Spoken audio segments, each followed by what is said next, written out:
Assalamu alaikum, children. Today we're going to learn how to start our morning like good Muslims. Wa alaykum assalam, Teacher Aminah.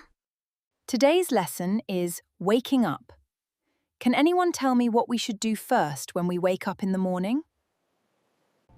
Teacher, what should we do first when we wake up? The first thing we do is thank Allah. We say a beautiful dua when we wake up. We say, Alhamdulillahi alladhi ahyana ba'da ma amatana wa ilayhin nushur. This beautiful dua means, thank you Allah for giving us a new day.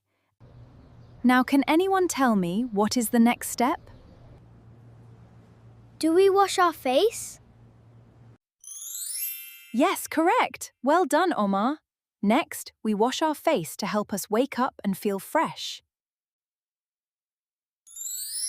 After washing our face, we brush our teeth to keep them nice and clean. I brush my teeth every morning. Wonderful, Hannah! Brushing our teeth keeps our smile bright and clean. And our next step is to make wudu. Whoa! But how do we make wudu? We're going to learn all about wudu in our next lesson, insha'Allah. Insha'Allah.